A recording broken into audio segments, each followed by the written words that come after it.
ഈശോ മിശിഹായ്ക്ക് സ്തുതിയായിരിക്കട്ടെ. ലോകത്തിലേക്ക് കണ്ണോടിക്കുമ്പോൾ മനുഷ്യരിന്ന് നെട്ടോട്ടത്തിലാണ്. സമ്പത്തിലും പ്രശസ്തിയിലും സ്ഥാനമാനങ്ങളിലും ഒന്നാമതെത്താൻ ആഗ്രഹിക്കുകയും അതിനുവേണ്ടി എന്തും ചെയ്യാൻ തയ്യാറാകുകയും ചെയ്യുന്ന മനുഷ്യർ ഇന്നിൻ്റെ നേർക്കാഴ്ചകളാണ്. എന്നാൽ ക്രിസ്തു സ്വന്തം ജീവിതത്തിലൂടെ നമ്മെ പഠിപ്പിക്കുന്നത് മറിച്ചാണ്.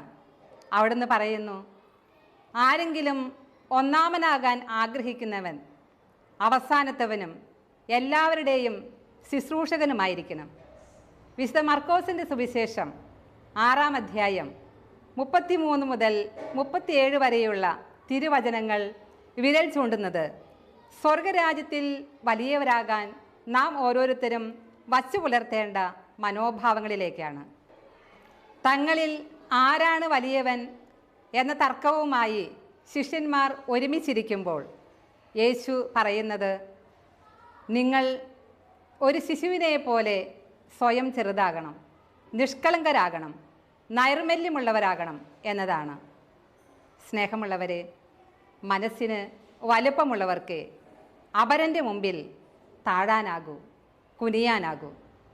നാം മറ്റുള്ളവരുടെ മുമ്പിൽ താഴ്ന്നു കൊടുക്കുമ്പോൾ ദൈവത്തിൻ്റെ മുൻപിൽ വിലപ്പെട്ടവരാകുകയാണ് എന്നുള്ള യാഥാർത്ഥ്യം ഒരിക്കലും മറക്കരുത്. ഈ നോമ്പുകാലം ചെറുതാകാനുള്ള വിളിയാണ്.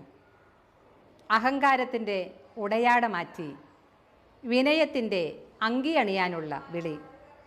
വിദ്വേഷത്തിൻ്റെ വേലിക്കെട്ടുകൾ പൊളിച്ച് സ്നേഹത്തിൻ്റെ സുഗന്ധം പകരാനുള്ള വിളി.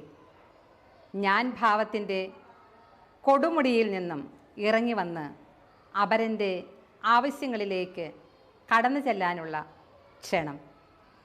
ഒപ്പം തന്നെ കാരുണ്യത്തിൻ്റെ നനവ് മറ്റുള്ളവർക്ക് പകരാനുള്ള ക്ഷണം.